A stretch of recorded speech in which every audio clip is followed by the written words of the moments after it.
Welcome back to my channel. আমি সুতপা আবারও চলে এসেছি আরেকটা নতুন দিনে। সবাই কেমন আছো? নিশ্চয়ই ভালো আছো, আমিও ভালো আছি।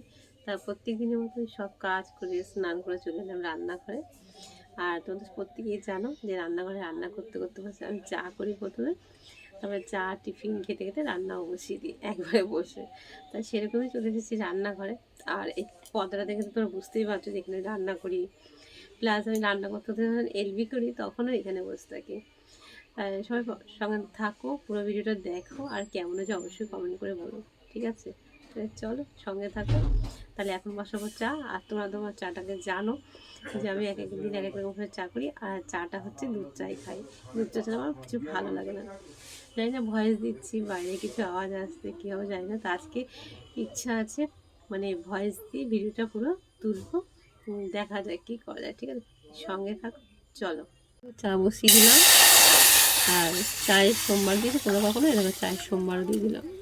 জল ফুটে গিয়ে চা দিয়ে দিলাম। তার আগে দুধ চা গুলবো বলে জল তুলে রেখে দিই, সেটা তোমাদেরকে দেখায়নি। আর চাটাকে আমি একটু বেশি করে দিই, আর কড়ালি কালে চা খেতে আমার ভীষণ ভালো লাগে তার জন্য। আর চাটাকে আমি ভালো করে অনেকক্ষণ ফুটিয়ে নেবো, জানো তো। চা তো ফুটে গেছে, দুধ দিয়ে দেবো। আমার এই চা করাটা আমার মিষ্টি ভাই, আমার টুঙ্কি দি ভাই ভীষণ ভালোবাসে, জানো তো। আমি যেভাবে চা করি আমার চাটা দেখতে। আবার একটু দুধের সাথে ভালো করে চাটাকে ফুটিয়ে নেব। কে কে খাবে চলে আসো। এক হাতে তো নামানো পারবো না, তাই নামিয়ে নিয়ে তোমাদেরকে দেখাচ্ছি। এ দেখো নিয়ে নিচ্ছি গরম গরম চা, ধোয়া ওঠা, তার সাথে আছে বিস্কুট, মুড়ি আর ভুজিয়া। চা হয়ে গেছে, চা মুড়ি ভুজিয়া দেখতে পেলে খাবো। একদিন সরস্বতী দিদি ভাই আছে গঙ্গারামপুর থেকে, চায়ের ভিডিও দিয়েছিল। আমাদের চা খেতে ভালোই বাসি। তা দিদি ভাইকে বলছে দিদি ভাই যদি কাছে হতো সত্যি চলে যেতাম। তাই দেখো, আর এ দেখো আমি তো ভিডিও করে তোমরা সবাই জানো, সবাই আমার পাশে থাকো। তার মধ্যে দেখো আমার যেমন নূর বোন আছে, আশিস ভাই আছে, প্রকাশ ভাই আছে, নমিতা বোন আছে। সত্যি কথা বলতে আমি এই জায়গায় এসেছি তাদের জন্যই। আর তা না থাকলে হয়তো আমি এভাবে ভিডিও করতে পারতাম না, এগোতে পারতাম না। তাই সবাই এভাবে আমার পাশে থেকো, সবাই ভালো থেকো, সুস্থ থেকো, এটাই বলবো সবসময়ের জন্য। তা চাটা খেয়ে নিই, তারপরে আবার কী করবো দেখা যাচ্ছে, সঙ্গে থাকো। খাওয়া দাওয়া করে রান্না বসাবো রেডি হলাম। তা দেখো এদিকে পটল ভাজা আর বেগুন ভাজা কেটে নিয়েছি, বেগুনগুলো খুবই ছোট ছোট দেখতে পাচ্ছ। আর এদিকে আলু কেটে নিয়েছি, তার সাথে নিয়েছি টমেটো, আর একটা গাজর ছিল সেটাও কেটে রেখেছি। আর জানো তো লঙ্কা টমেটো আমাদের রান্না করতে লাগবে। তা চলো সঙ্গে থাকো, কী রান্না করে দেখতে থাকো। এদিকে বসিয়ে দিয়েছি কড়াই, দিয়ে দেবো সর্ষের তেল।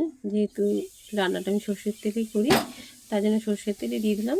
আর কড়াইতে ভালো করে গরম হয়ে গেছে, দেখতেই পাচ্ছ তেলটাও মানে গরম হয়ে গেল।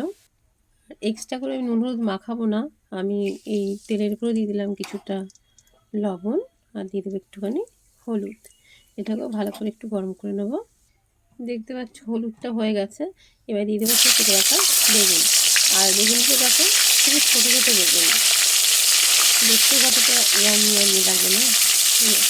সবগুলো দেবো, দিয়ে আবার উল্টে পাল্টে ভেজে নেবো। এই দেখো বেগুনটা ভাজা করে তুলে নিয়েছি। এই তেলের মধ্যে আবার পটলগুলো দিয়েও পটলগুলো ভেজে তুলে নেবো।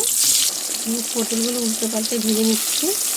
আর একটু তেলটা বেশি দিয়েছি, ভাজাভাজি করতে তেলটা একটু বেশি লাগে। আর যেহেতু এইটা দিয়ে রান্না হয়ে যাবে তার মধ্যে বেশি করে তেলটা দিয়েছি। দেখো বেগুন ভাজা আর পটল ভাজা দুটোই তুলে নিয়েছি। ভাজাভাজি আর কী দেখাবো, তাই অতটা দেখালাম না। দেখো এই তেলের মধ্যে এবার আলুগুলোকে ভেজে তুলে নেবো। সবগুলো আলু এবার ভেজে তুলে নেবো। দেখো আলু ভাজা ভেজে নিয়েছি, যেটা তোমাদেরকে দেখাইনি। আলু ভাজা একটু দেখাবো, তার জন্য দেখো আলু ভাজা আলুটা এবার তুলে নেবো। আলুগুলো তো তুলে নিয়েছি, লাল লাল করে দেখতেই পারলাম। এই তেলের মধ্যে দিয়ে দিলাম শুকনো লঙ্কা, সাদা জিরে আর তেজপাতা। ফোড়নটাকে একটু ভালো করে ভেজে নেব। ফোড়নটা হয়ে গেছে, এর মধ্যে দিয়ে দেবো এবার কেটে রাখা পেঁয়াজ।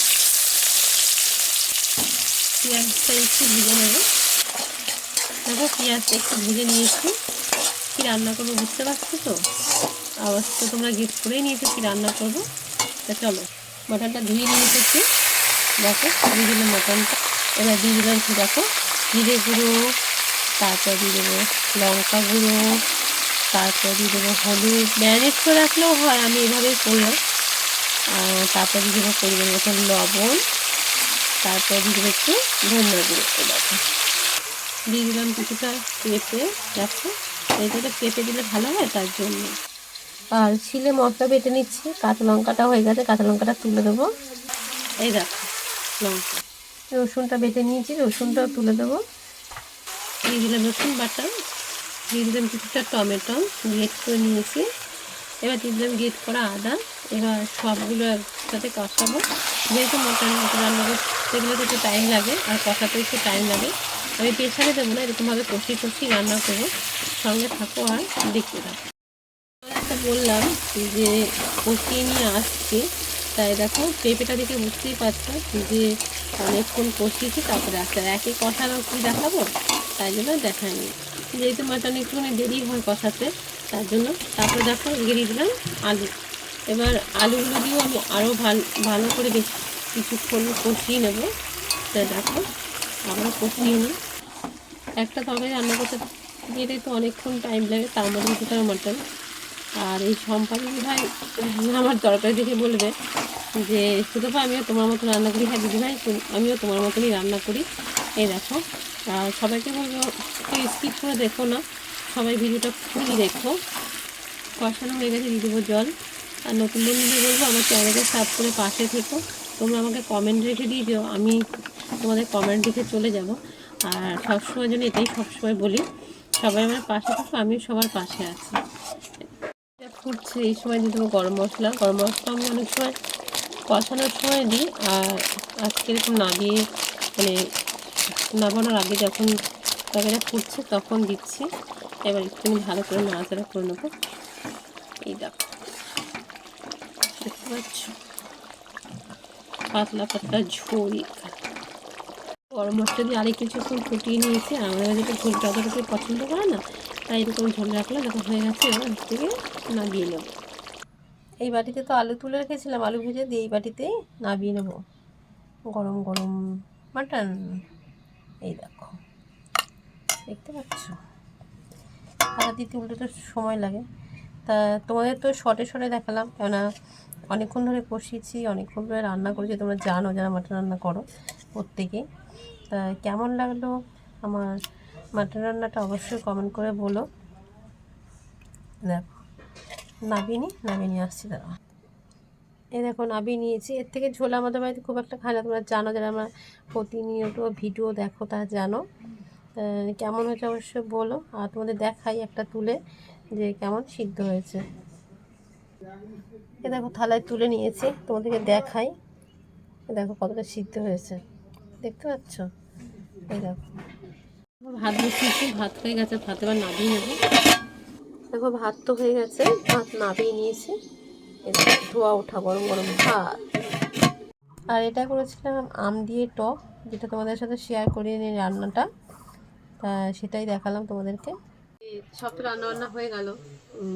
বেগুন ভাজা, পটল ভাজা, ভাত, তারপরে তোমার মাটনের তরকারি, আর আমের চাটনিটা কালকে করেছিলাম, সেটা তোমাদেরকে দেখালাম। তাই কেমন লাগলো ভিডিও অবশ্য বলো কমেন্ট করে। আর এখনও কথা বলতে পারি না গুছিয়ে, তাই সবাই সবার মতো করে মানিয়ে নিও। সবাই ভালোবেসে পাশে থেকেও, সবাই সুস্থ থেকেও, ভালো দেখাবে নতুন ভিডিওর সঙ্গে। তারা এখনকার মতন আসি, সবাইকে টাটা আর অনেক অনেক অনেক ভালোবাসি।